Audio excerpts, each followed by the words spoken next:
a próxima mesa. O caminho para a valorização do papel dos ecossistemas na economia passa por iniciativas capazes de demonstrar de forma clara o seu valor econômico. E, por esse motivo, é fundamental estimar e divulgar o valor dos bens e serviços proporcionados pela natureza, definir incentivos econômicos capazes de estimular ou desestimular as condutas das pessoas e instituições conforme os impactos positivos ou negativos na natureza.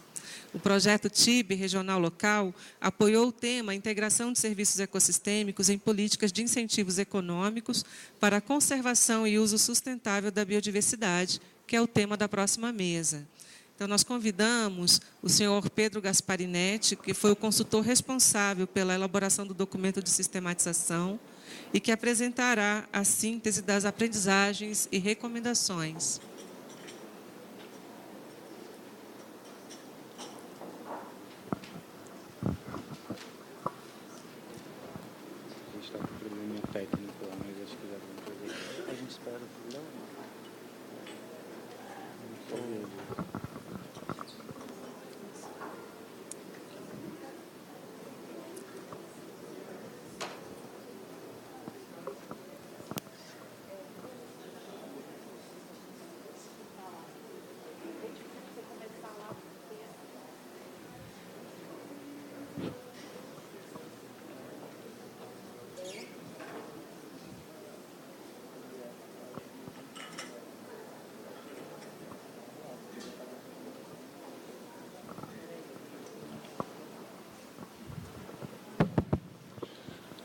Bom dia a todos.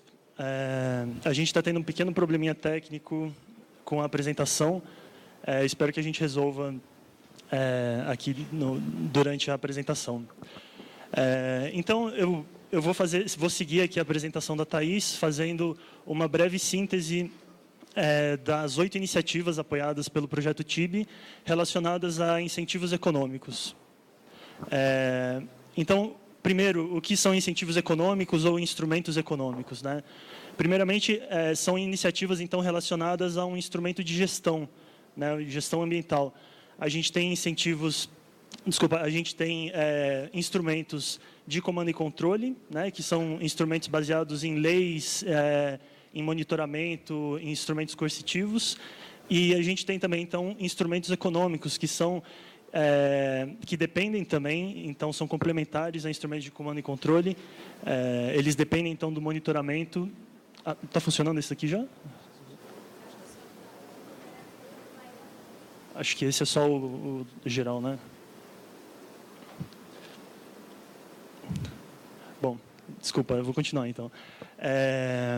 Então, os instrumentos econômicos, eles buscam então não dizer simplesmente o que pode e o que não pode, mas eles buscam então gerar condições favoráveis e priorizar então atividades que sejam eficientes do ponto de vista tanto econômico quanto ambiental. Então, em última instância, são instrumentos de priorização. Bruno, pode passar. Isso. Então, o objetivo desses instrumentos econômicos são corrigir falhas de mercado, como já foi dito, né? Corrigir efeitos de externalidades que não são considerados pelo mercado ou efeitos de outra falha de mercado de bens públicos, então tentando chegar a padrões de produção e consumo sustentáveis. Ou seja, como resultado dessas falhas de mercado, a gente geralmente vai ter um subinvestimento em qualidade ambiental ou uma subprovisão dessa qualidade ambiental, justamente por essas características de produtos que geram externalidades, né? Então, no final, a gente tem aqui algumas categorias de instrumentos de priorização, né, de incentivos econômicos, que passa por programas de pagamento por serviço ambiental, isenção de impostos ou subsídios, crédito subsidiado e outros incentivos para a produção sustentável. Eu vou passar aqui, o objetivo e metodologia, então, são os mesmos já apresentados pela Thaís. Eu vou passar aqui bem rapidamente. Então, a gente está sistematizando lições aprendidas, passando recomendações e gerando perspectivas e recomendações para próximos passos do projeto. E a metodologia foi a mesma utilizada. Então, foi consulta a especialistas, né, entrevistas, consulta aos produtos relatórios técnicos e a oficina participativa com atores chaves que participaram dos processos especialistas. A gente dividiu as iniciativas apoiadas, foram 8 iniciativas apoiadas ao longo de todo esse período. A gente dividiu em 3 tipos de iniciativa. Uma ligadas a programas de pagamento de serviço ambiental, ao desenvolvimento e fortalecimento desses programas. A segunda categoria seria de incentivos e subsídios à produção e produtos da sociobiodiversidade. E a terceira categoria seriam de programas relacionados à compensação ambiental. Então, eu vou apresentar aqui, primeiramente, as iniciativas relacionadas a programas de PSA, que busca, então, o que um programa de pagamento por serviço ambiental busca? Ele vai buscar alcançar resultados adicionais do que seria esperado pelos padrões dados por lei, com base em uma transferência entre os beneficiados e aqueles que são beneficiados pelos serviços ecossistêmicos e aqueles que vão fornecer esses serviços ecossistêmicos. Tá? Pode passar. Foram 3 iniciativas apoiadas. A segunda caixinha de iniciativas apoiadas foi o de incentivos a produtos da sociobiodiversidade, que parte do pressuposto que o extrativismo e as atividades ligadas à produção de produtos da sociobiodiversidade fornecem externalidades positivas, ou seja, fornecem benefícios que não são capturados pelo mercado, mas que são usufruídos pela sociedade. E, por isso, a importância de incentivar esse tipo de iniciativa. Foram também 3 iniciativas apoiadas. E a última caixinha é a da compensação e adequação ambiental, que visa, então, garantir que, quando você tem uma perda de qualidade ambiental ou alguma perda ambiental, você vai compensar essa perda de alguma outra maneira para que sejam gerados resultados líquidos, neutros ou positivos. Tá.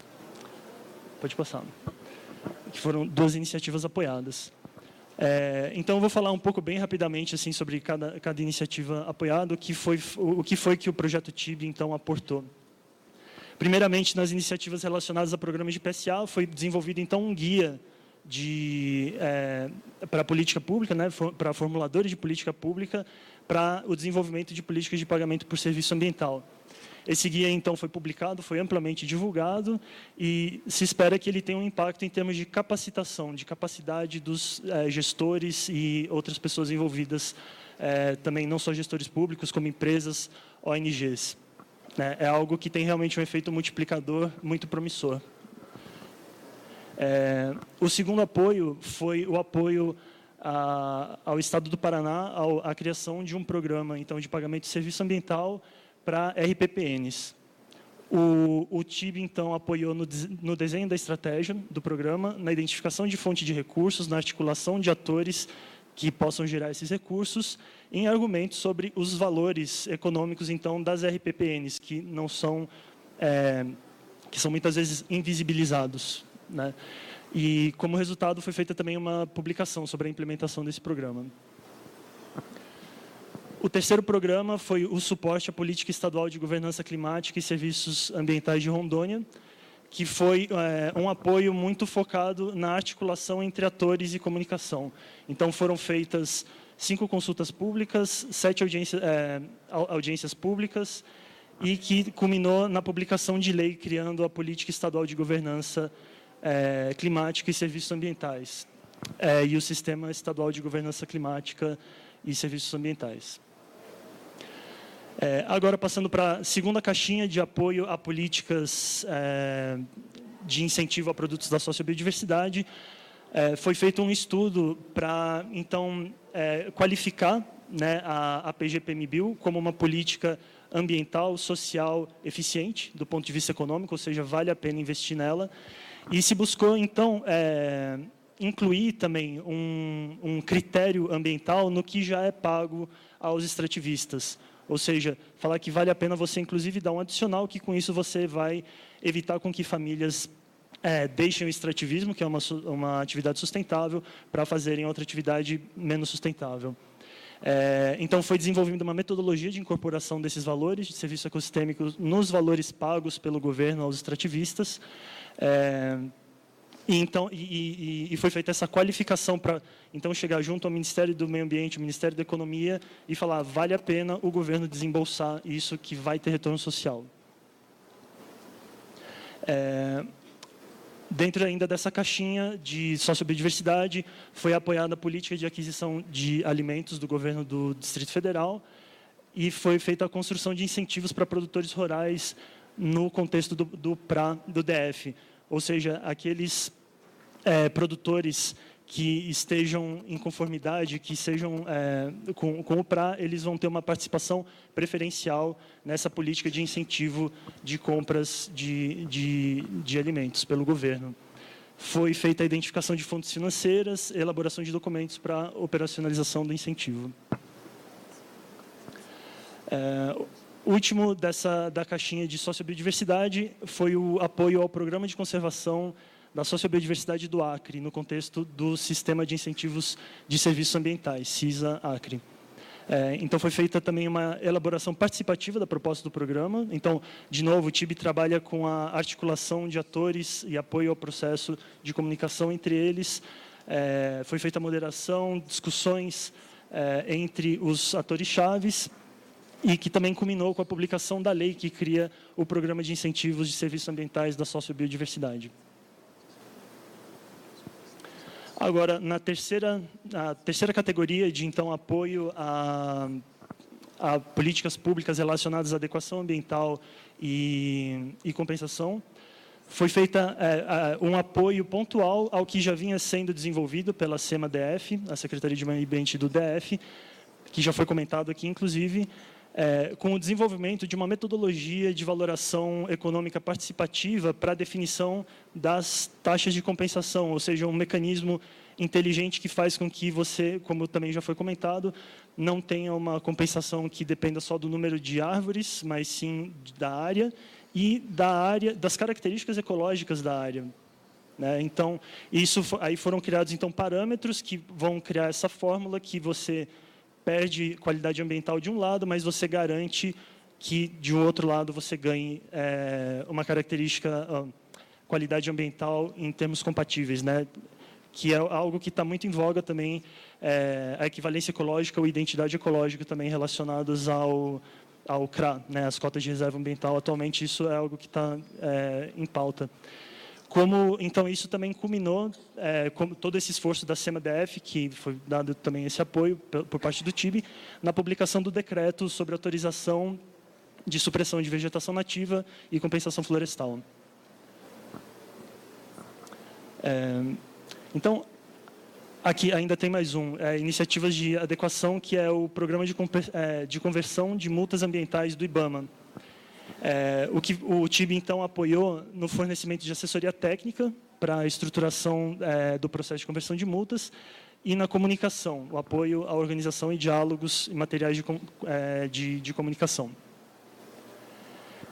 Então, passando bem rapidamente por todas essas iniciativas apoiadas, e, acima de tudo, eu acho que é interessante a gente ter uma ideia dessas categorias, as 3 categorias de incentivos econômicos que foram apoiadas. Então, a gente teve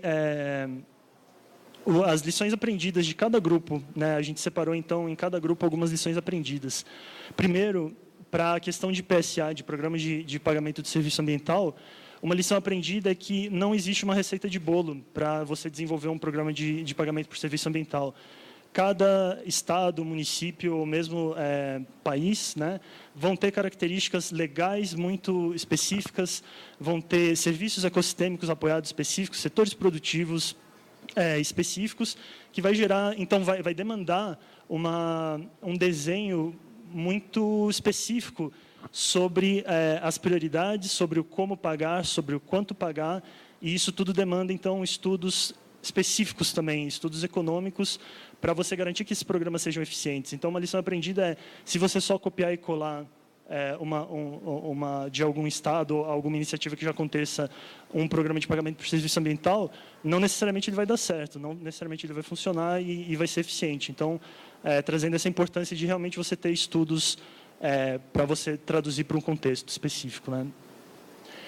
O apoio técnico... Pode voltar, Bruno, por favor, rapidinho.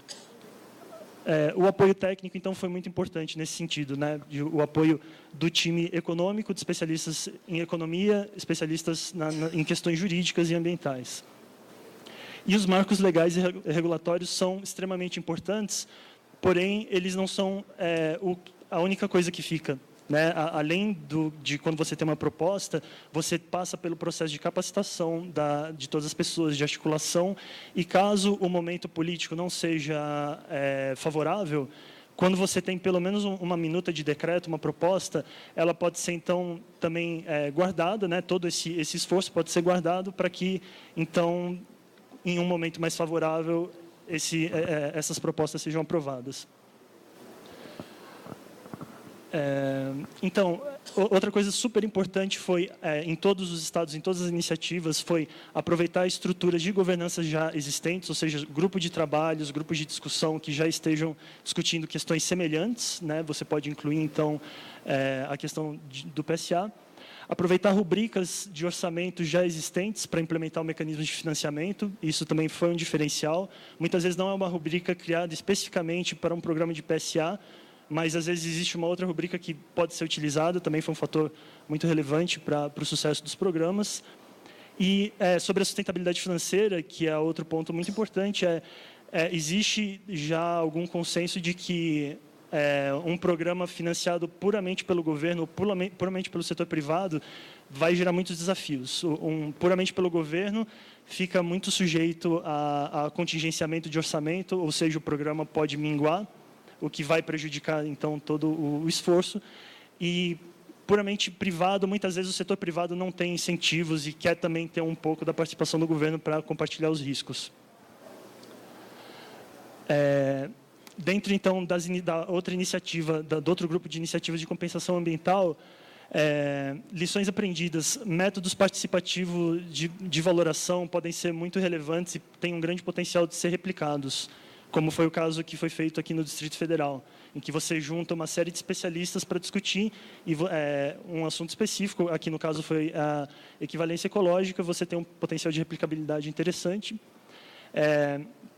As parcerias com o IBAMA, então, no caso da parceria com o IBAMA, uma lição aprendida é que é muito importante mapear as capacidades dos estados para você conseguir compartilhar. Muitas vezes você tem lacunas, né, de capacidade de pessoal em nível federal ou em nível estadual, e tendo essa troca, né, de conhecimento, você pode, então, fazer com que as pessoas sejam melhor alocadas entre estados e federação.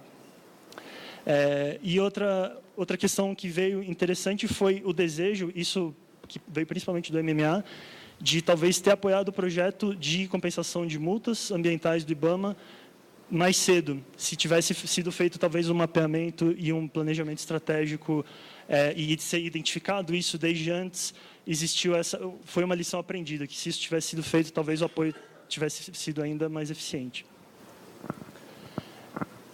Dentro então, da categoria de cadeias de valor sustentável, assim como do PSA, foi muito importante usar marcos legais já existentes, ainda que tenham questões positivas e negativas. Muitas vezes o marco legal já existente vai gerar também gargalos, mas que é importante que se tenha esses marcos legais e se faça uso deles, inclusive para você conseguir, então, também implementar no momento político favorável, né, os conceitos. Usar também sistemas de governança já existentes e, então, qualificar essas políticas públicas também é muito importante. Então, demonstrar a eficiência econômica do apoio aos extrativistas, a produtores rurais, que seja. Como conclusões e recomendações, dentro agora da categoria, novamente, de apoio ao desenvolvimento de políticas públicas, instrumentos e regulamentos, primeiro, a recomendação de se desenvolver, então, uma visão estratégica de longo prazo. Existe aqui um dilema entre essa visão de longo prazo e a flexibilidade de você ter, às vezes, algumas oportunidades que você deve atender, e, por outro lado, você tem um desenvolvimento, um planejamento de longo prazo que é muito relevante de se ter para identificar as iniciativas.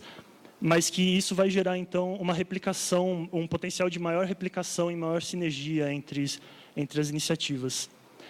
Isso vai envolver um processo de mapeamento e priorização, né? Então, a gente, principalmente o governo federal, é muito importante ele ter mapeado as demandas de cada município, os estados atuais de legislação de cada estado, município, para que seja mais oportuno os apoios.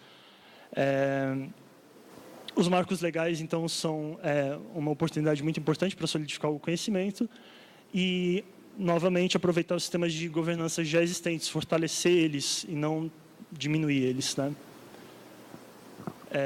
Sobre o desenvolvimento de métodos e ferramentas, que foi outro apoio importante que o projeto TIB deu. Então, qualificar os estudos, qualificar a eficiência econômica de cada um desses instrumentos de incentivo. O uso de metodologias complexas aparece também como sendo um dilema interessante, que metodologias mais complexas elas conseguem ser muitas vezes mais eficientes, mas, por outro lado, elas têm uma absorção política, às vezes, mais difícil, né? Então, isso é uma conclusão que se chega desse apoio. O apoio técnico, então, é muito importante a gente ter equipes multidisciplinares, né? Então, não só pessoas que trabalham com o meio ambiente, mas também com a economia, com aspectos jurídicos. É muito importante ter toda essa equipe junta, né? Trabalhando simultaneamente. E isso vai fazer com que a capacidade técnica de dentro dos órgãos do governo seja fortalecida, né?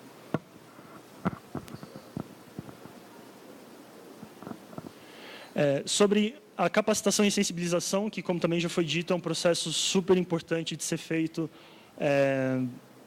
em nível federal, estadual, municipal. É importante dar seguimento a isso que já vem sendo feito, de trabalhar junto, por exemplo, com a Confederação Nacional das Indústrias, com o setor empresarial, e como o tema é transversal, é muito importante levar isso para o Ministério da Economia, para o Ministério de Minas e Energia, tribunais de contas, agências reguladoras, regulatórias e agências de pesquisa, porque realmente a gente tem que sair da caixinha, né? Esse tema, principalmente em nível de planejamento, ele é muito importante que todos os órgãos que trabalhem com planejamento incorporem serviços ecossistêmicos nele. Então, a gente precisa sair da nossa bolha também, muito importante. Articulação entre atores, outra coisa que foi trazida por todos os atores chaves foi que as lições aprendidas, na verdade, elas não vêm só no final do projeto, durante o projeto elas já estão acontecendo. Então, foi uma demanda dos atores de que, durante o processo, existam oficinas de troca, né, de experiências, que isso pode, eu acho, fortalecer também todas as iniciativas.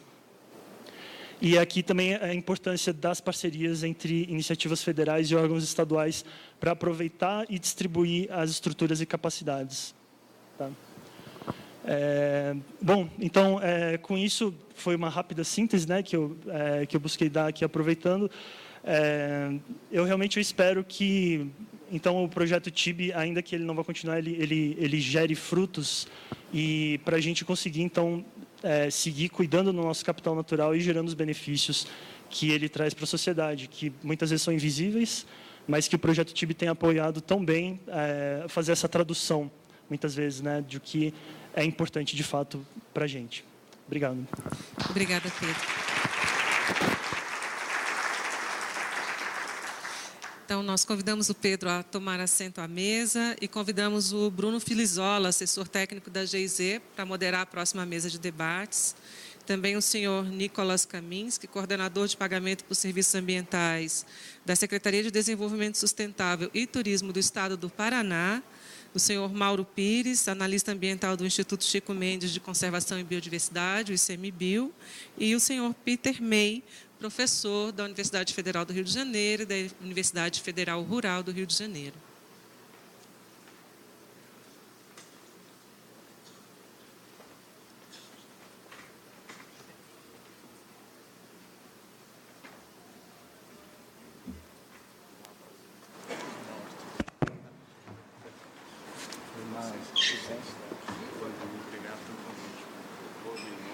Bom dia a todos e a todas. Boa tarde, né, pessoal? Tem alguém com fome aí? Ainda bem que não, né? Quero dizer que é uma honra e uma satisfação ter a oportunidade de moderar esse painel tão interessante. Quero agradecer muito ao Pedro pela capacidade dele de síntese, não só nessa palestra, mas em todo o trabalho que ele desenvolveu. Então, a síntese e a análise que ele fez desse conjunto de iniciativas, né, que a gente trabalhou nesse tema de incentivos econômicos, está na caixinha, no caixote que vocês receberam aí no evento. Então, tem o conjunto dos 4 white papers temáticos, um assinado pela Thaís, que falou anteriormente, e esse do Pedro. Então, sugiro que vocês tenham atenção, tem coisas bastante interessantes lá. E aqui na mesa a gente vai só ter a oportunidade de dar uma pincelada, né, de despertar a curiosidade de vocês para procurar esses materiais. Então, cada uma dessas 8 iniciativas trabalhadas nesse tema estão sistematizadas também no formato de fact sheets, né, que são esses textinhos curtos, onde a gente conta essa historinha. Então, quero dizer que é uma honra estar com esse time aqui, com esse pessoal aqui de peso do meu lado. A gente vai começar, então, vou pedir para cada um tentar manter o tempo de 10 minutos da sua fala, né, que a gente está um pouquinho atrasado no tempo. Então, a gente vai começar com o Mauro Pires, que é analista ambiental do ICMBio e que foi um importante parceiro nosso na implementação dessas iniciativas. Então, ele vai trazer um pouquinho da visão dele, que acompanhou principalmente as iniciativas federais, mas também de alguns estados. Depois a gente vai ter uma fala do Nicolas, que é o coordenador de pagamento por serviços ambientais do governo do Paraná. Quero dizer que foi muito difícil a gente só ter uma representação dos estados, haja vista que foi tão rico o trabalho que a gente fez com os outros. Então, quero deixar aqui meu abraço, meu agradecimento para a Eliezer, para o Marcelo, que foram nossos parceiros em Rondônia, para a Larissa, para a Nésia, que foram nossos parceiros no Acre, e o pessoal do IBAMA também, o pessoal do DF, que não está aqui. Então, a gente tentou compatibilizar da melhor forma as participações nas mesas, mas quero dizer que quem não está aqui não é porque não tem o que falar, pelo contrário.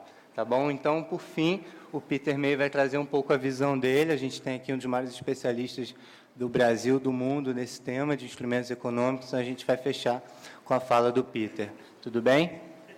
Mauro, você tem 10 minutos. Boa tarde a todos. Curioso porque me deram aqui um duplo desafio, né? O primeiro é falar na hora do almoço, né?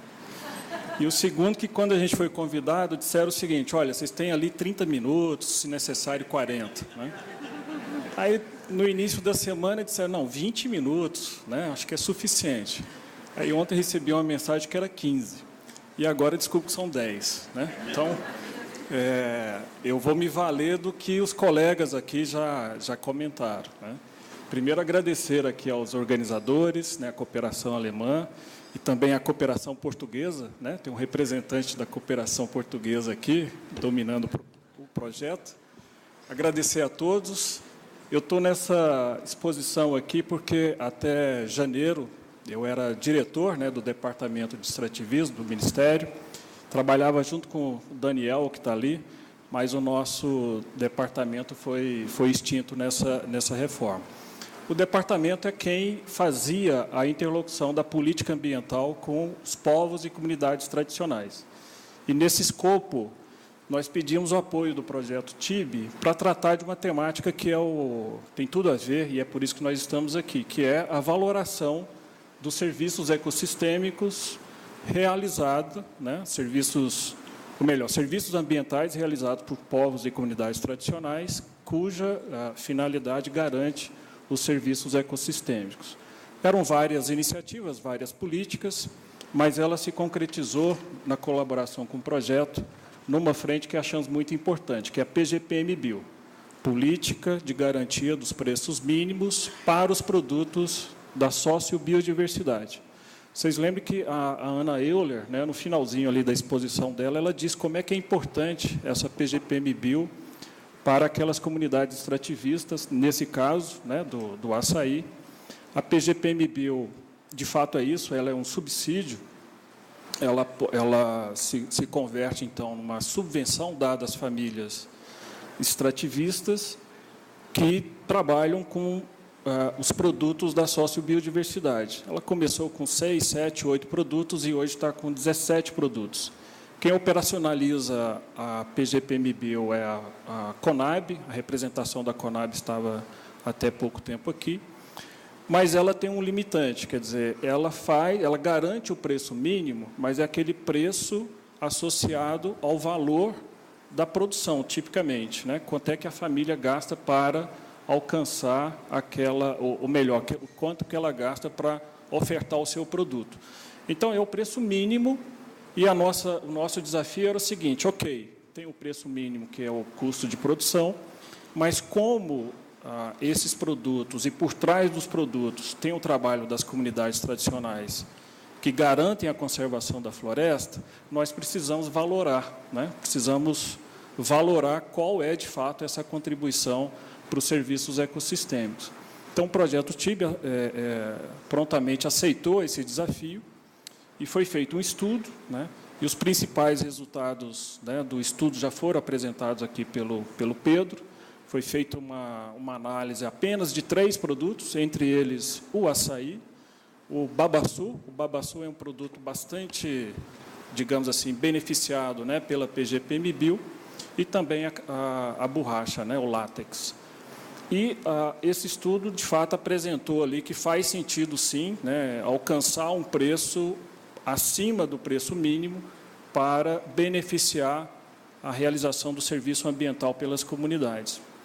Esse estudo ele é um subsídio, né, para o Comitê Gestor da Política, formado pelo Ministério do Meio Ambiente, que coordenava, o MAPA, né, antiga SEAD, agora MAPA, o Ministério do Planejamento, agora Ministério da Economia, e também o Ministério da Fazenda, agora Ministério da Economia. A ideia é que esse comitê possa avaliar se é possível, de fato, aumentar o subsídio para as famílias em razão desse serviço. O estudo também traz vários outros elementos aí de gestão, né, de governança. O desafio central da PGPMBio é fazer com que, de fato, a família receba subvenção. Se tem ideia, nós tínhamos o orçamento da política foi aumentando ao longo dos anos, mas como desafio continuava a dificuldade das famílias alcançarem esse valer ali do recurso disponibilizado. Por exemplo, em 2017, nós tínhamos ali 8 milhões de reais destinados para subvenção, e alcançamos 7 milhões. Né? Quer dizer, por quê? Porque as comunidades têm dificuldade de acessar a política em razão dos critérios. Né? Tem que ter nota fiscal, às vezes a prefeitura não disponibiliza essa nota fiscal, a cooperativa tem que estar com a sua DAP, né, a Declaração de Aptidão ao PRONAF, coisas do gênero que dificultava.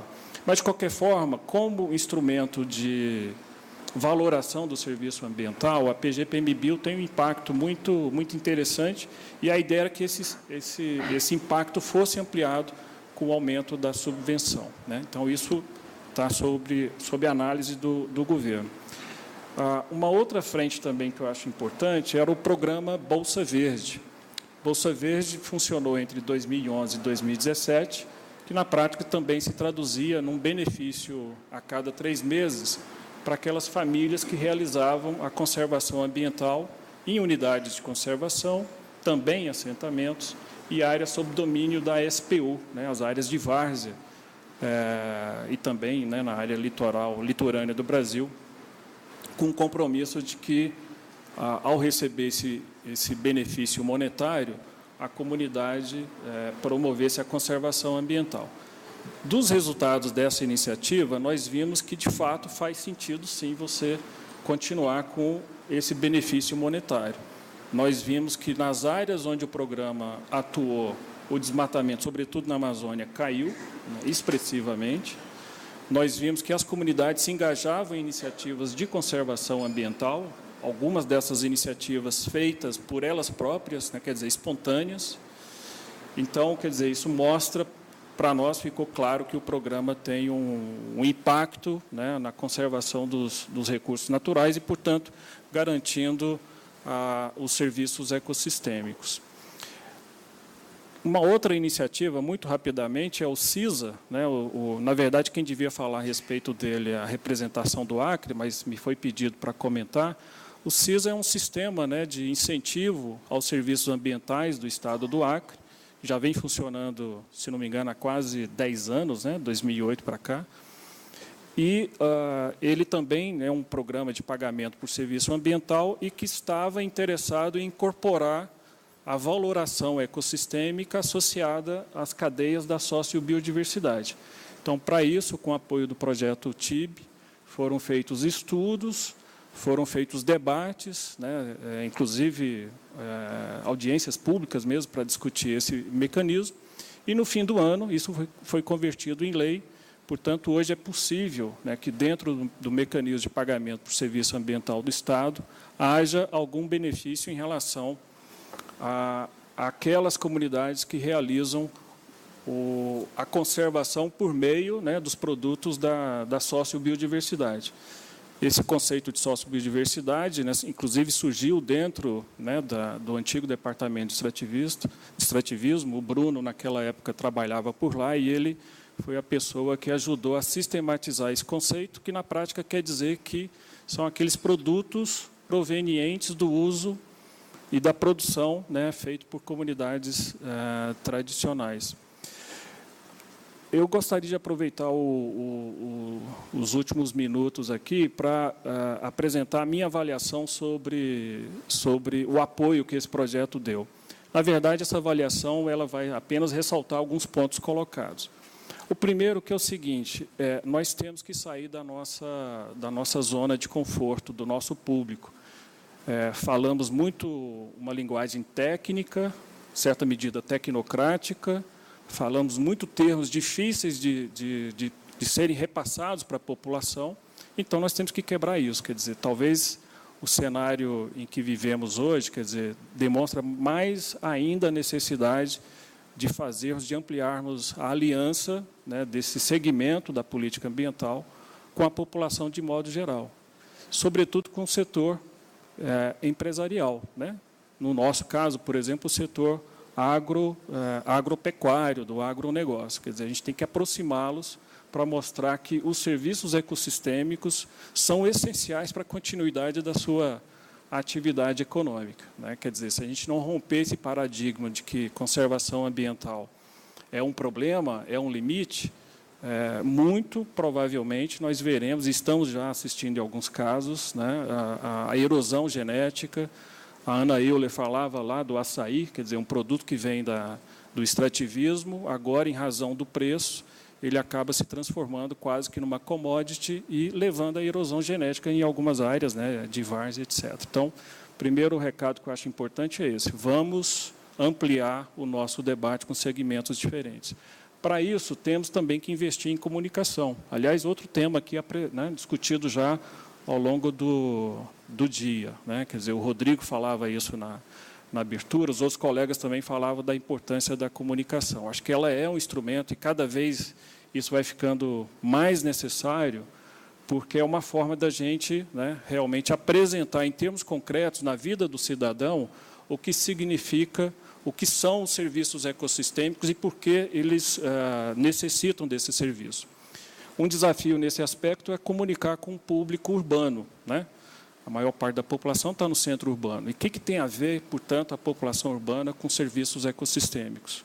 Bom, talvez a gente saiba aqui, mas será que o público em geral está apropriado disso?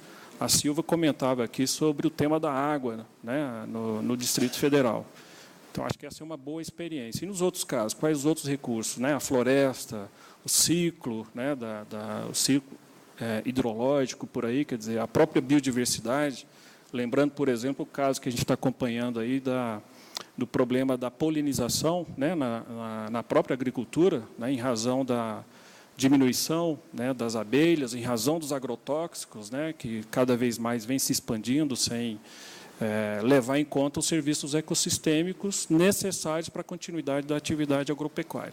Então, eu diria que esses dois pontos aqui são fundamentais, né? Sair da nossa zona de conforto, conseguir se comunicar com os outros setores, e agregaria o último, que é a capacitação, que foi o tema também que o projeto, né, investiu bastante. Eu acho que essa capacitação é necessária, né, ampliar o número, quer dizer, nós temos 5.500 municípios, né, que podem ser e deveriam ser envolvidos nesse debate. Temos os estados também, né, essenciais aí para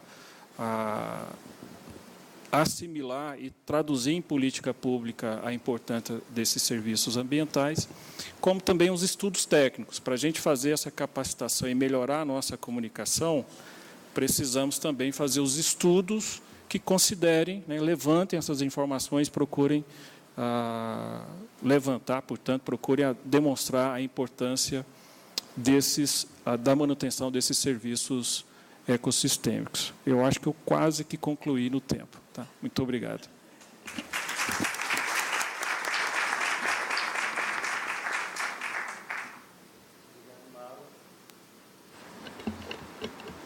Obrigado, Mauro, pelas suas ótimas reflexões, pelo cumprimento do tempo. Para quem se preparou para 40 minutos, você foi muito bem. Agora eu vou passar a palavra para o Nicolas Kaminski, que foi nosso parceiro no Paraná. Ele é da Secretaria de Desenvolvimento Sustentável e Turismo do Governo do Paraná e ele é coordenador de pagamento por serviços ambientais lá. Bom, boa tarde a todos. Queria primeiro agradecer a oportunidade de estar aqui, né, de ter participado do projeto. Agradecer principalmente a equipe lá da SEMA, especialmente a Sueli, que está também presente aqui, que capitaneou boa parte dos trabalhos, né, durante o processo. A consultoria que foi contratada em nome aí do João Guimarães, que também está presente, né, junto com a Poliana e com a Yamada, fizeram um excelente trabalho, e especialmente a equipe, o pessoal da GIZ, né, o Bruno e a Raquel, que foram as pessoas mais próximas aí que a gente tratou principalmente. Bom, o PSA no estado do Paraná ele surgiu lá em 2012, né, no programa Bioclima, que era um programa de mitigação e adaptação a mudanças climáticas. O programa ele não decolou da maneira como era esperado, mas ele deixou esse legado do PSA super importante, né? Em 2012 ainda teve uma lei de PSA estadual que foi regulamentada só em 2015. Então, teve um processo de maturação um tanto quanto demorado aí até conseguir alavancar o projeto de PSA.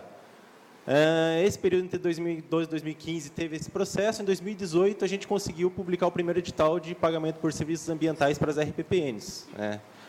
Foi um longo processo. Eu acho que, embora tenha sido demorado, ele ocorreu num tempo interessante, de uma maneira que a gente conseguiu fazer um arcabouço legal bem sólido, né, com várias alterações e tendo em vista que o projeto está rodando agora, esse primeiro edital, ele está premiando 22 RPPNs, mais de 10 mil hectares recebendo pelo pagamento por serviços ambientais, um valor considerável. Né? Então, ele está sendo premiado com recursos do Fundo Estadual de Meio Ambiente, do FEMA, que acaba sendo um recurso super disputado dentro do governo. A gente conseguiu um recurso substancial de 3,5 milhões para fazer esse pagamento do PSA, mas a gente também vislumbra que ele tem fim, né? Ele é limitado. Então, dentro desse contexto de desenho do projeto, veio essa necessidade de a gente desenhar uma sustentabilidade financeira, que talvez seja o maior gargalo de todos os projetos de PSA. Isso acaba sendo bem difícil, e o apoio do TIB com a consultoria acabou dando todo um apoio, né, toda uma base para que a gente vislumbrasse novas possibilidades de apoio para manter o projeto, não só esse de RPPNs, mas alavancar com outros programas de PSA no Estado. Bom, a consultoria do TIB, eles acabaram trazendo um olhar externo. Muitas vezes a gente sabe algumas fontes de recurso possíveis, mas a gente não acaba visualizando talvez de uma maneira correta, de uma maneira mais abrangente, né? E a consultoria ter esse olhar externo que o projeto trouxe acabou trazendo várias outras possibilidades aqui para a gente. A gente tinha uma visão da iniciativa privada como uma possibilidade de aporte de recursos para a sustentabilidade, mas, no entanto, a consultoria ela trouxe uma visão interessante disso. Foram realizadas diversas entrevistas com diferentes setores empresariais no Estado, em diferentes locais, diferentes regiões, desde o pessoal do agronegócio, o pessoal da indústria, do turismo de natureza, etc. E o resultado que eles trouxeram para a gente foi o seguinte: a gente entende que os serviços ecossistêmicos fazem parte do nosso negócio. A gente está disposto a apoiar iniciativas de pagamento por serviços ambientais ou outras iniciativas dessa magnitude, mas, no entanto, o que eu ganho com isso? Qual que é a contrapartida do governo do Estado para o apoio que eu vou dar para a conservação dos serviços ecossistêmicos? Então, isso acendeu um alerta para a gente começou também a vislumbrar outras possibilidades de certificações, de isenções tributárias, etc., que nós pretendemos aplicar. Além disso, a gente verificou uma falta de credibilidade do governo do Estado na gestão de fundos, né? A iniciativa privada ela se mostrou incentivada em criar fundos privados, no entanto, não aportaria recursos em fundos estaduais, né? Isso já era um tanto quanto previsto, né? Então, também nos deu um novo panorama de como atuar, de possibilidades de incentivar esses fundos privados e atuar, como o governo poderia agir dessa forma, apoiando esse tipo de iniciativa. Né? Então, além disso, outras possibilidades foram alavancadas, sendo que a iniciativa privada acabou não se mostrando tão disposta a realizar esse tipo de iniciativa. E a consultoria ela trouxe várias outras iniciativas. Uma delas, que a gente estava apostando, boa parte das nossas fichas era a conversão de multas. O Estado do Paraná, ele acabou, quando o governo federal publicou o decreto de conversão, na sequência, o Estado do Paraná fez um programa estadual de conversão de multas, nos mesmos moldes, mas com um diferencial, que era a possibilidade de aporte de recursos para ações de conservação, mecanismos financeiros para a conservação da biodiversidade. Ou seja, o PSA poderia ser uma ótima fonte, ali, um grande projeto para alavancar diferentes outros projetos, outras iniciativas por meio da conversão de multas. No entanto, com essa alteração do governo federal agora no decreto de conversão, o Estado do Paraná acabou também recuando, alterou seu decreto e está atuando de maneira similar ao governo federal. A gente não verifica assim que, com certeza, a gente tinha dado 2 passos e acabou recuando 1. A gente tem essa possibilidade ainda do aporte de recursos da conversão de multas para os projetos de PSA. No entanto, acabou dificultando um pouco o nosso processo, nossa previsão. Mas, independente disso, vamos continuar trabalhando aí com essa pauta para tentar alavancar essas 2 agendas aí em paralelo. Outra questão que foi levantada, a questão do ICMS ecológico, como uma das possibilidades de apoio, principalmente para o PSA de RBPN. O Paraná foi o primeiro estado do Brasil a implantar essa questão do ICMS ecológico, no entanto, ela vem rodando da mesma maneira aí desde 1992. Então, agora, com os resultados aí do que o TIB trouxe para a gente por meio das consultorias, nós estamos revendo todo o processo do ICMS ecológico de maneira a alavancar, a auxiliar as RPPNs e transformar a parte desse recurso de ICMS ecológico num programa de pagamento por serviços ambientais diretamente para as RPPNs. Bom, finalizando, toda essa consultoria que foi realizada, ela está sendo concentrada em um produto final que vai sair uma publicação em breve com todos os resultados. Eu acho que os principais resultados dessa publicação, inicialmente, são a questão da inserção já dentro dessa reforma administrativa do governo do Paraná. O governo também está fazendo uma reforma grande administrativa, principalmente na área ambiental, onde a pauta de serviços ambientais, serviços ecossistêmicos, capital natural, soluções baseadas na natureza, ela já foi inserida dentro da nova lei, do novo decreto, e vai ser inserida também na nova reestruturação das autarquias, do Instituto Ambiental do Paraná, principalmente. A gente tem uma previsão de criar uma divisão de incentivos para a conservação, que vai trabalhar só com essa pauta, e tende a alavancar projetos dessa natureza. Isso acabou sendo, sem dúvida, fruto de todo esse processo, desse aprendizado que a gente teve no último ano com o TIB, e acaba sendo uma agenda inovadora para o Estado, eu acho, como um todo. O governo novo agora que entrou do governo estadual, ele vem pautando muito com essa parte de inovação, então trazer essa agenda da conservação da natureza, da inserção dos serviços ecossistêmicos para essa agenda, acho que acaba sendo positivo. Obrigado, Nicolas, pela sua fala e o cumprimento do tempo. Agora vamos concluir a mesa com a fala do Peter May. Peter, você tem 10 minutos. Bem, muito obrigado, gente, pelo convite. Eu estou realmente muito impressionado, Raquel, com o enorme volume de resultados que vocês têm gerados a partir do tempo dos 7, 8 anos atrás, quando eu participei de uma reunião que a gente começou a falar com o GIZ e a cooperação alemã da possibilidade de haver algum recurso para investir nessas iniciativas, e agora eu vejo que houve uma explosão de iniciativas que foram atrás do apoio e do interesse por parte do grupo aqui do Ministério e da cooperação, que mostra realmente a infectabilidade da ideia de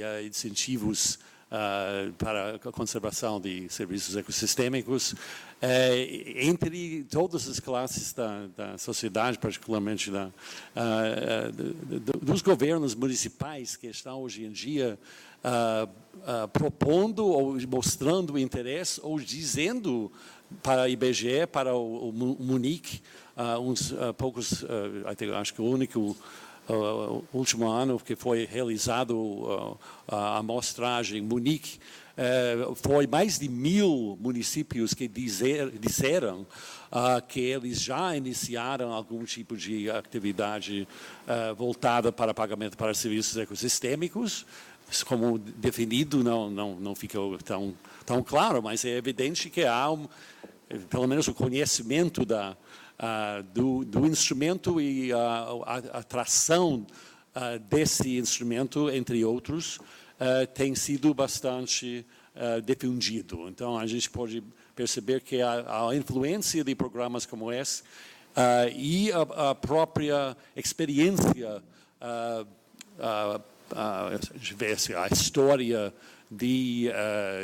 da difusão do PSA no Brasil iniciou com uma experiência extrema em Minas Gerais, e hoje em dia, onde você for, onde está implementando o projeto de PSA, estão se referindo a essa experiência de extrema, embora a gente percebe pelas falas aqui na mesa e pela apresentação do Pedro, no início, que há uma grande variabilidade de condições em que se pode viabilizar efetivamente um instrumento dessa natureza, e não há um tamanho para todos, né? Não há one size fits all no caso de PSA, e nem nenhum dos outros instrumentos que tem sido discutido. Então, o que eu queria falar na minha breve apresentação aqui é só para lembrar que há uma constelação relativamente grande de instrumentos e mecanismos que têm sido elaborado e testado ao longo dos últimas décadas. Realmente é um período relativamente rápido para esses instrumentos virem a ser testados na prática e serem aplicados em diferentes níveis de gestão e governança. E é pouco, realmente, em termos de habilidade de poder apontar. Esse instrumento vai ser mais adequado para tal situação. Você tem situações em que há a necessidade de adotar um mecanismo de comando e controle como primeiro passo, depois complementar esse instrumento com um instrumento de creditício para apoiar indústrias ou atores do meio rural, de adotar tecnologias mais avançadas que permitem evitar que efeitos externos sejam proliferados no meio, e, sim, talvez, por último, está discutindo-se, então, o mecanismo do mercado como solução para ser mais amplamente adotado, particularmente nesse caso em que não podemos dizer que há um impacto negativo por parte do ator econômico envolvido, mas poderia ser um ator positivo provendo, né, o provedor de serviços ecossistêmicos, em vez de somente respondendo a um incentivo ou desincentivo pigoviano na literatura econômica do Alfred Bourdieu, de taxar ou restringir a atividade econômica para usar isso como meio para reduzir a pressão sobre o ecossistema. Então, e a gente tem que ver que, além da constelação de instrumentos econômicos, há também um leque que tem sido muito bem enfatizado aqui, nessa mesa e na anterior, da necessidade de habilitação dos atores para poder lidar com as complexidades da gestão e utilização na prática desses instrumentos, que incluem a comunicação, evidentemente, mas também o fortalecimento de confiança, né? Como Elinor Ostrom fala muito nos estudos sobre a governança dos comuns, a confiança entre os atores de que cada um vai contribuir de uma forma positiva para o bem comum é talvez o fator mais importante no êxito de qualquer sistema de governança que seja imputada, né?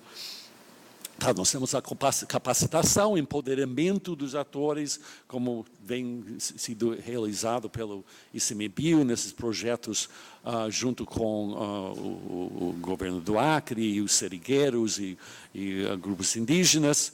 Parcerias com empresas tem sido mostrado aqui no caso do Paraná como uma possível fonte de recursos para poder evoluir ainda mais nesse tipo de instrumento. E foi mencionado na última mesa a importância de compartilhamento de riscos, que há outro leque de instrumentos que não está sendo nem incorporado com frequência nessa discussão, mas os seguros como instrumentos para garantir a confiança, para que os atores possam se investir com tranquilidade, que não vão perder o investimento por conta de uma mudança. Então, a efetividade realmente desse instrumentos realmente depende de um contexto, de uma construção social e institucional que vem antes de qualquer coisa em termos da sua viabilidade, né? A outra coisa que eu queria falar um pouco sobre a ideia de como complementar os instrumentos para eles serem mais eficazes em conjunto. Você tem a necessidade, em muitos casos, de instrumentos econômicos, de haver primeiro um contexto de limites estabelecidos pelo poder público, que estabelece os confins dentro do qual é possível realizar trocas econômicas ambientalmente mais favoráveis. Esse nós estamos enfrentando no momento, eu diria, a possibilidade genial de haver trocas entre propriedades privadas no meio rural, em prol de uma maior eficiência em termos de conservação de ecossistemas, vem sendo condicionado na existência de reserva legal. Sem reserva legal, onde que nós vamos ter o CRA, por exemplo? Não vai haver CRA sem o limite estabelecido na estrutura de governança sobre o uso do solo no meio rural. Então, está sendo atacado e a gente vai ter de lidar com isso. Mas há outras complementaridades entre instrumentos, toda a questão do mercado de carbono, por exemplo, também dependia, quando existia com maior envergadura, de uma demanda para redução de emissões. Se você não tem um limite de emissões, você não tem mercado de carbono. Então, esse é outro caso, né, em que a gente pode ver esse tipo de problemática bem claramente evidenciada. Então, a última coisa que eu queria falar é sobre a questão de temporalidade.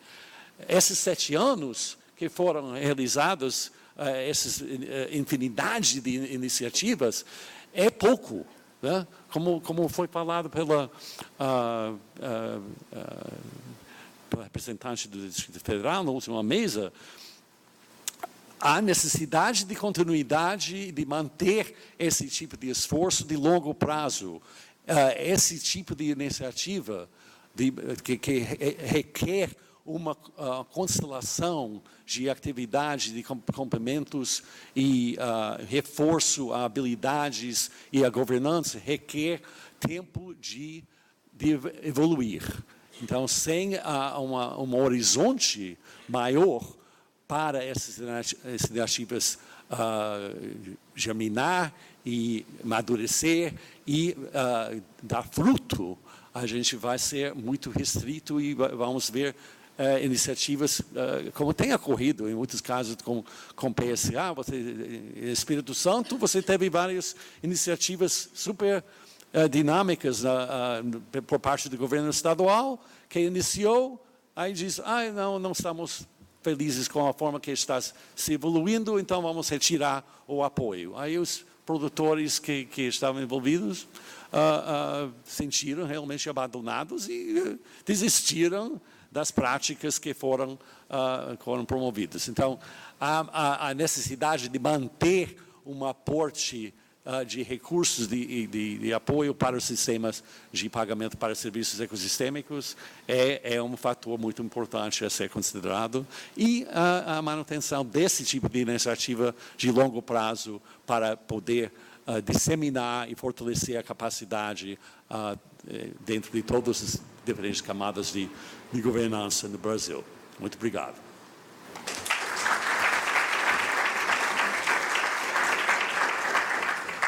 Muito obrigado, Peter, pela sua fala inspiradora.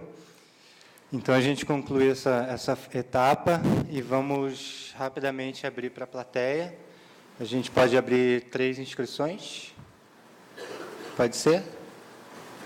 Então, peço que a pessoa fale seu nome, a instituição e enderece para quem gostaria que fosse a resposta. João.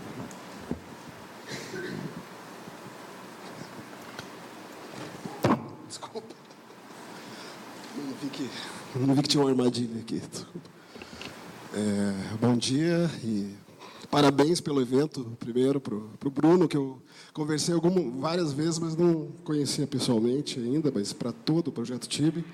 Eu sou o João Guimarães, sou consultor do tema de serviços ecossistêmicos, e a minha pergunta vai para o Pedro Gasparinetti, que eu achei interessante na apresentação tua, Pedro, sobre a sistematização das aprendizagens, que você falou que existe uma tendência para a criação de fundos mistos, né, que vocês viram que seria um caminho interessante. Em contraponto a isso, o Nicolas colocou, né, que uma das conclusões da consultoria que foi feita no Paraná é que o setor privado ainda tem uma resistência bem forte, né, para justamente fazer fundos integrados com os governos, né, com o poder público. Então, eu gostaria de saber de você se vocês já conhecem algumas iniciativas aí que podem ser colocadas aí como exemplos, justamente para abrir, né, essa seara para outros, principalmente para o setor privado, né, que precisa ver exemplos para talvez aceitar melhor esse caminho. Obrigado. Mais uma.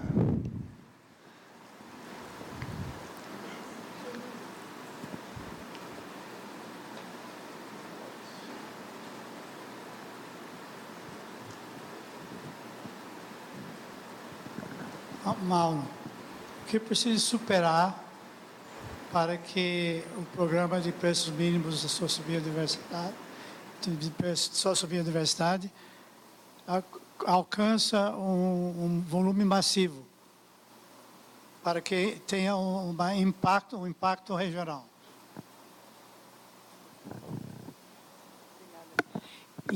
Bem, Ana, eu já falei, mas a minha pergunta para o Mauro também como é que está isso dentro do Ministério? Se é que você pode responder, mas o que seria, principalmente, os próximos passos da internalização dessa proposta de integração dos serviços ecossistêmicos à PGP-Bio. E como é que os estados podem contribuir com isso? Sejam os governos estaduais, sejam as organizações que estão nesses estados e que estão trabalhando com esse tema e que se sentem motivadas a tocar essa agenda. Obrigada. Obrigado, Ana. Então, por favor, quem quer responder primeiro? Pedro? Oi. Bom, obrigado pela pergunta. Eu acho que uma coisa que é interessante quando a gente pensa em PSA, também de modo geral, é pensar que existem atores que... eu acho que, primeiro, colocar os direitos de propriedade no centro, né? Então, dado que existe um direito de propriedade, você, então, vai tentar influenciar o resultado disso, né? Então, por exemplo, você tem, como no caso da água, eu acho que é um interessante, né? Um exemplo interessante. Se alguém tem o direito de, digamos, de poluir em X a água, isso é garantido por lei, né? Existe uma certa flexibilidade com isso, e quem está abaixo do rio vai poder falar, bom, tudo bem, você tem esse direito, mas eu preciso, para mim é importante que eu tenha uma água mais limpa aqui, por exemplo, né? Então, idealmente, digamos assim, o governo ele não precisaria participar, né, de alguns tipos de transação, né? Ou seja, os atores privados, se os custos de transação forem baixos o suficiente, o ideal seria que atores privados resolvessem isso, né? Então, acho que um grande exemplo seria o setor agrícola, né? Que ele é o impactante em serviços ecossistêmicos e ele é dependente também, né? Então, nesse sentido, seria muito, na verdade, apropriado que o próprio setor agrícola criasse ou utilizasse mecanismo, como nos comitês de bacia, né, de pagamento por água, ele mesmo voluntariamente quisesse pagar isso, né, para que ele tenha um retorno, né? Então, eu acho que precisa existir essa clareza de que a gente não está fazendo caridade, né, pagando para pessoas, né? Realmente existe um impacto e existem interessados nisso, né? Então, eu vejo que essa é uma grande também oportunidade para envolver o setor privado nisso, né? Na criação de fundos, inclusive, né? É importante que eles tenham claro, que o próprio setor privado fale que vale a pena, ou perceba que isso vale a pena. E é claro que muitas vezes a gente tem esses custos de transação e o problema dos bens comuns, né, que é importante que o governo também interfira e garanta confiança, como o Peter falou muito bem, né? A gente está gerindo um bem comum e para gerir o capital natural a gente precisa de capital humano e capital social, né? Então o governo nesse sentido ele tem que entrar com garantias de direito de propriedade, inclusive, ou de manutenção das instituições, desses fundos, né, da criação. Desses fundos. Então, como também o próprio o pessoal da TNC, né, que fez o guia sobre pagamento de serviço ambiental, né, eles bem falaram essa lição aprendida, que não existe uma receita de bolo para isso, né? Então, muitas vezes o setor privado vai estar interessado e talvez o governo nem precise entrar, né? E muitas vezes não. O setor privado, por problemas de coordenação social, por problemas de incentivo, também de competição, ou de carona, né, do problema do caroneiro, ele não vai querer se engajar com isso. Então, assim, na verdade, minha mensagem é justamente que não existe um padrão, né, dessa questão de fundos mistos, e talvez essa própria percepção de que seria melhor o uso de fundos mistos, na verdade, em alguns casos, ela também não vai se aplicar, né? Não existe uma receita de bolo para isso. Eu vejo que o ideal seria a gente conseguir com que o setor privado realmente tivesse essa visão e resolvesse esse problema, né?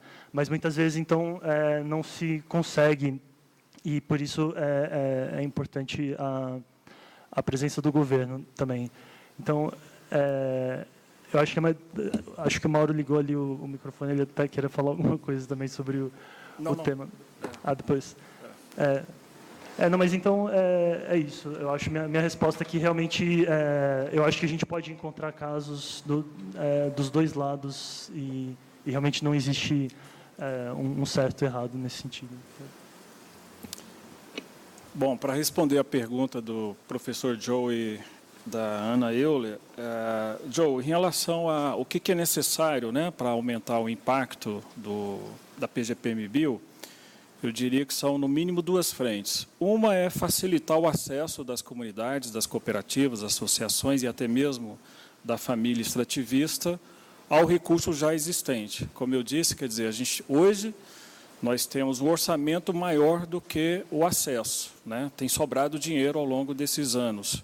Por quê? Porque tem impedimentos legais, né? Eu falei da necessidade da DAP, do município permitir a emissão da nota fiscal, tem que estar inscrito, né, naquele cadastro lá positivo, né, do governo federal.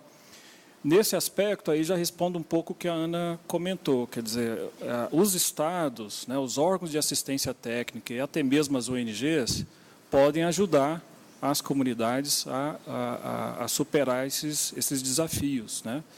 Por exemplo, lá na região do Xingu, né, ali próximo de Altamira, tem algumas ONGs, como o ISA, que facilita, né, faz esse trabalho de facilitação junto às cooperativas para acessar o recurso.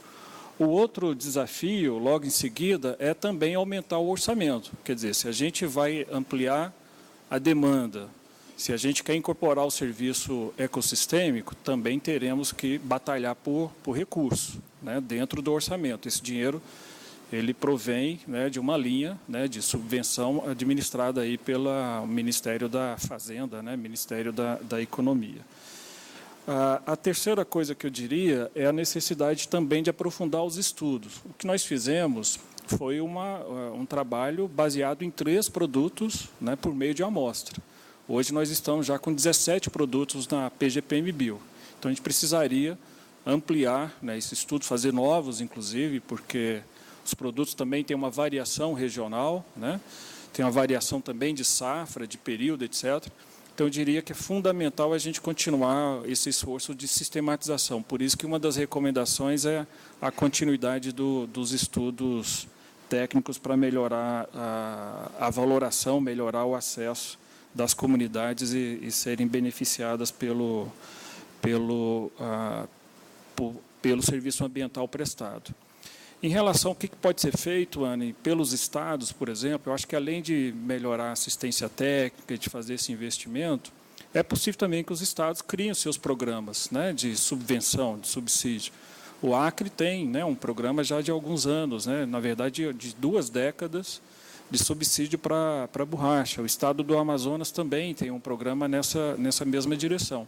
Isso poderia ser ofertado para números, né, de produtos, tanto o Acre quanto o Amazonas é exclusivo para a produção, né, de borracha. Então, é importante, é possível, né, que os estados também assumam, né, por exemplo, o Maranhão estava iniciando uma coisa nessa direção, o estado do Tocantins também pensava algo do gênero, então é possível, acho que tem barreiras aí orçamentárias e de gestão do processo, mas à luz da experiência nacional é possível superá-los, né, então acho que é uma grande oportunidade aí nesse cenário.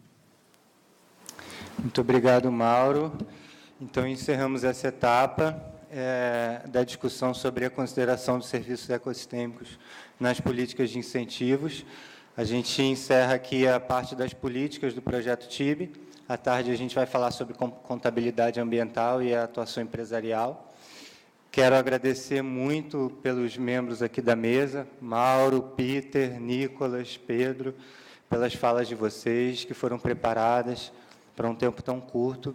A gente poderia ficar um dia inteiro discutindo apenas o conteúdo desse painel, assim como dos outros, e o tempo é bastante reduzido, mas o que a gente espera mesmo é que vocês saiam daqui instigados a buscar mais informação e continuar nessa labuta de considerar cada vez mais os serviços ecossistêmicos na elaboração e na implementação das políticas. Então, muito obrigado a todos e a todas pela atenção e um bom almoço. Peço a Denise que dê as orientações. Ok, obrigada. Então, nós temos um restaurante.